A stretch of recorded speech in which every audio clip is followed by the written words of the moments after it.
হাসনাত আব্দুল্লাহর পর এবার তারেক রহমানের চ্যালেঞ্জ গ্রহণ করল জামায়াতে ইসলামী। প্রধানমন্ত্রীর চ্যালেঞ্জের জবাবে আমাদের প্রস্তাব। আর এরপরে দিলেন 4টি সুদূর প্রসারী পরিকল্পনা। দর্শক, দেশের রাজনীতিতে এখন এক উত্তপ্ত আবহাওয়া। স্মরণকালের সবচেয়ে ভয়াবহ বিদ্যুৎ এবং জ্বালানি সংকটে দেশের মানুষ দিশেহারা। কলকারখানার চাকা বন্ধ হয়ে যাবার উপক্রম। ঠিক এমন সময়ে দেশের মাননীয় প্রধানমন্ত্রী তারেক রহমান একটি রাজনৈতিক মন্তব্য করে বসেন। তিনি বলেন, বিরোধী দলগুলো গত 17 বছর ধরে রাজপথে সক্রিয় ছিল না। সংকট সমাধানের কোনো বাস্তবমুখী রোডম্যাপ বা পরিকল্পনা তাদের কাছে নেই।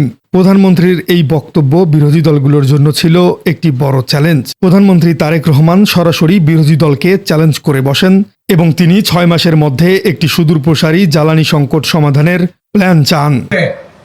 3 মাস, আরো 3 মাস আমি তাদেরকে দিলাম। যদি 6 মাসের মধ্যে তারা সমস্যার সমাধান করতে পারে, তাহলে তাদের প্রত্যেকটি পরিকল্পনা আমরা বাস্তবায়ন করব।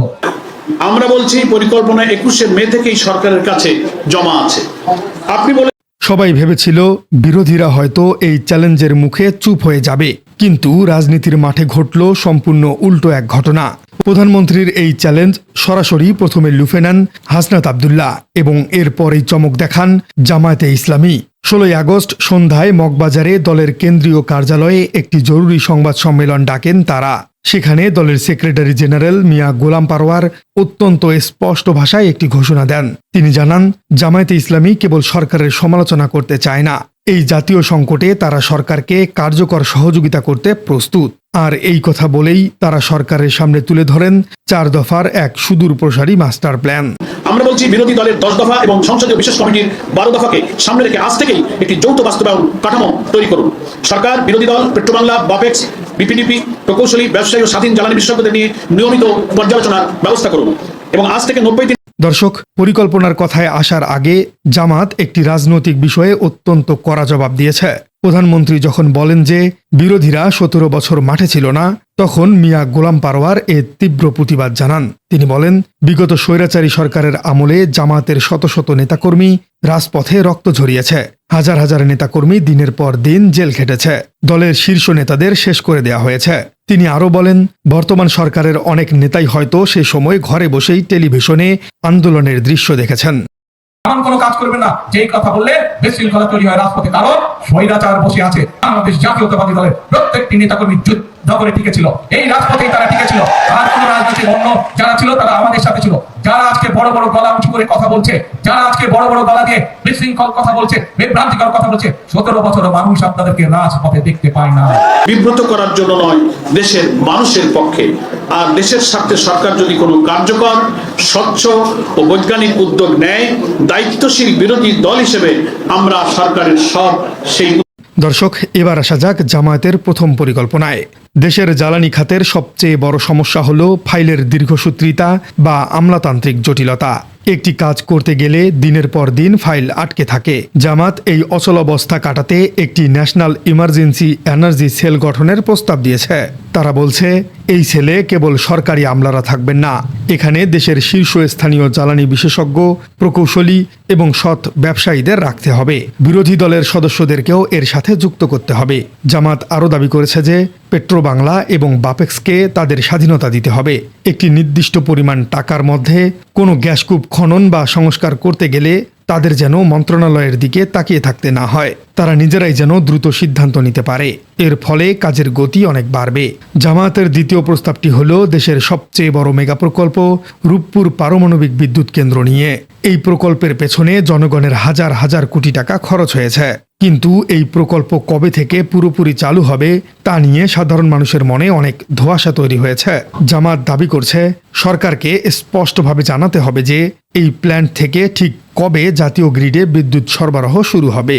এর পাশাপাশি তারা আরেকটি অত্যন্ত গুরুত্বপূর্ণ দাবি তুলেছে। তারা বলেছে, রূপপুর থেকে যে বিদ্যুৎ তৈরি হবে তার প্রতি ইউনিটের দাম কত পড়বে তা জনগণের সামনে প্রকাশ করতে হবে, যাতে করে এই মেগা প্রকল্পের আসল লাভ ক্ষতি দেশের মানুষ বুঝতে পারে। দর্শক, তৃতীয় বিষয়টি হল দরপত্র কেনার সদিচ্ছা এবং তদারকি বাড়ানো। অতীতে আমরা দেখেছি বিদেশ থেকে জরুরি জ্বালানি বা এলএনজি কেনার নামে প্রচুর দুর্নীতি হয়েছে। দ্রুত সিদ্ধান্ত নেবার নাম করে অনেক অস্বচ্ছ কাজ করা হয়েছে। জামাত তাদের তৃতীয় প্রস্তাবে বলেছে এই দুর্নীতি চিরতরে বন্ধ করতে হবে। জরুরি যন্ত্রপাতি বা জ্বালানি ক্রয়ের জন্য একটি স্থায়ী এবং স্বচ্ছ মূল্যায়ন ব্যবস্থা গড়ে তুলতে হবে। পাশাপাশি দেশের বড় বড় গ্যাস পাইপলাইন বা এলএনজি টার্মিনাল নির্মাণের কাজগুলোও যাতে নির্দিষ্ট সময়ের মধ্যে শেষ হয় সেদিকেও কড়া নজর রাখতে হবে। একাধিক সংস্থার উপর নির্ভর না করে একটি শক্তিশালী তদারকি দল গঠন করে এই কাজগুলোর দেখভাল করার প্রস্তাব দিয়েছে দলটি। জামায়াতের চতুর্থ প্রস্তাবটি সবচেয়ে বেশি আলোচিত হচ্ছে। তারা প্রশাসনিক জবাবদিহিতা নিশ্চিত করার কথাও বলেছেন। তারা দাবি করছে বিদ্যুৎ ও জ্বালানি মন্ত্রণালয়ের কোনো ফাইল কার টেবিলে কতদিন ধরে আটকে আছে সেই তথ্য সাধারণ মানুষের জন্য প্রকাশ করতে হবে। যদি কোনো ফাইল অযথা আটকে রাখা হয় তবে সেটি কেন আটকে রেখে আছে তা জানাতে হবে। শুধু তাই নয়, আগামী 90 দিনের মধ্যে সরকারকে একটি অগ্রগতি প্রতিবেদন দিতে হবে। এই 3 মাসে দেশে কতটুকু গ্যাস উৎপাদন বাড়ল, কতটুকু অবৈধ সংযোগ বিচ্ছিন্ন করা গেল, সিস্টেম লস কতটুকু কমল, এই সব কিছুর একটি পূর্ণাঙ্গ হিসেব জাতীয় সংসদে উপস্থাপন করার জোর দাবি জানিয়েছে জামাত। সংবাদ সম্মেলনে জামাত আরেকটি গুরুত্বপূর্ণ বিষয়ে সরকারকে সতর্ক করে দিয়েছে। সরকার সম্প্রতি বিদেশ থেকে তেল আমদানির পুরো কাজটি বেসরকারি খাতের হাতে ছেড়ে দেবার সিদ্ধান্ত নিয়েছে। জামাত এর তীব্র বিরোধিতাও করেছে। তারা বলেছে তেল আমদানির মতো এত বড় কাজ করার ক্ষমতা দেশের মাত্র 3-4টি বড় ব্যবসায়ী গোষ্ঠীর হাতে রয়েছে। পুরো প্রক্রিয়াটি বেসরকারি খাতে ছেড়ে দিলে এই হাতে গোনা কয়েকটি ব্যবসায়ী পুরো বাজার নিয়ন্ত্রণ করবে। তারা নিজেদের ইচ্ছে মতো তেলের দাম বাড়াতে বা কমাতে পারবে। দেশের জ্বালানি নিরাপত্তা গুটি কয়েক ব্যবসায়ীর পকেটে বন্দী হয়ে যাবে। জামাত স্পষ্ট করে বলেছে দেশের অর্থনীতিকে কোনোভাবেই সিন্ডিকেটের হাতে জিম্মি হতে দেয়া যাবে না। দর্শক, জামায়াতে ইসলামী আজ প্রমাণ করে দিয়েছে যে তারা একটি দায়িত্বশীল বিরোধী দল। তারা স্পষ্ট করে বলেছে তারা সরকারের ব্যর্থ দেখতে চায় না। কারণ জ্বালানি সংকটে সরকার ব্যর্থ হলে দেশের অর্থনীতি ধ্বংস হবে, সাধারণ মানুষ ক্ষতিগ্রস্ত হবে। তাদের এই 4 দফা প্রস্তাব কোনো রাজনৈতিক বিরোধ তৈরির জন্য নয়, বরং দেশের অর্থনীতি রক্ষার একটি বড় উপায়। এখন সবচেয়ে বড় প্রশ্ন হলো, সরকার কি জামাতের এই প্রস্তাবগুলো গুরুত্বের সাথে বিবেচনা করবে? প্রধানমন্ত্রী তারেক রহমান কি বিরোধী দলের এই গঠনমূলক চ্যালেঞ্জকে গ্রহণ করবেন? জামাতের এই যুগান্তকারী 4 দফা প্রস্তাব ঘোষণার পর সরকারের শীর্ষ মহলে শুরু হয়েছে তোলপাড়। বিশেষ করে ন্যাশনাল ইমার্জেন্সি এনার্জি সেল গঠন এবং রূপপুর প্রকল্পের হিসেব চাওয়ার দাবি সরকারকে এক কঠিন মনস্তাত্ত্বিক চাপে ফেলেছে। কারণ এই মেগা প্রজেক্টগুলোর স্বচ্ছতা নিশ্চিত করতে গেলে অনেক গোপন অর্থনৈতিক তথ্য জনগণের সামনে উন্মোচিত হবার ঝুঁকি থাকে। রাজনৈতিক বিশ্লেষকরা মনে করছেন জামাতের এই রাজনৈতিক চাল আসলে এক ঢিলে 2 পাখি শিকারের মতো মাস্টার স্ট্রোক। একদিকে তারা জাতীয় সংকটে দায়িত্বশীল ভূমিকা রেখে নিজেদের আধুনিক এবং ইতিবাচক ইমেজ তৈরি করছে। অন্যদিকে সরকার যদি এই প্রস্তাব বাস্তবায়নে ব্যর্থ হয় তবে সেই ব্যর্থতার পুরো দায়ভার চাপিয়ে দিবে সরকারের ঘাড়েই। দেশের সাধারণ মানুষ আর কোনো রাজনৈতিক ব্লেম গেম বা পরস্পরের উপর দোষ চাপানোর ফাঁকা আওয়াজ শুনতে চাচ্ছে না। বিশেষ করে চরাঞ্চল ও গ্রামাঞ্চলের যেভাবে ঘন্টার পর ঘন্টা লোডশেডিং চলছে তাতে কৃষি, ক্ষুদ্র কারখানা এবং পোল্ট্রি শিল্প ভয়াবহ বিপর্যয়ের মুখে পড়েছে। বিদ্যুৎ সংকটের কারণে শত শত কোল্ড স্টোরেজে কৃষকের ঘাম ঝরানো ফসল নষ্ট হবার উপক্রম। জামায়াতের ঘোষিত এই রোডম্যাপ যদি গুরুত্ব দেয়া হয় তবে বেসরকারি সিন্ডিকেটের আগ্রাসন থেকে জ্বালানি খাতকে রক্ষা করা সম্ভব হবে। অন্যথায় গুটি কয়েক ব্যবসায়ী গোষ্ঠীর হাতে জ্বালানি খাত জিম্মি হয়ে পড়লে পুরো অর্থনীতি এক ভয়াবহ স্থবিরতার মুখে পড়বে। তাই আগামী 90 দিন শুধু জামায়াতের আলটিমেটাম নয়, এটি বর্তমান সরকারের জন্যও এক অগ্নি পরীক্ষা। ইতিহাস সাক্ষী, জাতীয় দুর্যোগকে রাজনৈতিক অস্ত্র হিসেবে ব্যবহার করলে দিন শেষে ক্ষতিগ্রস্ত হয় শুধু সাধারণ মানুষ। জামায়াতে ইসলামী তাদের বিকল্প পরিকল্পনা জাতির সামনে তুলে ধরে সরকারের কোর্টেই বলকে ঠেলে দিয়েছে।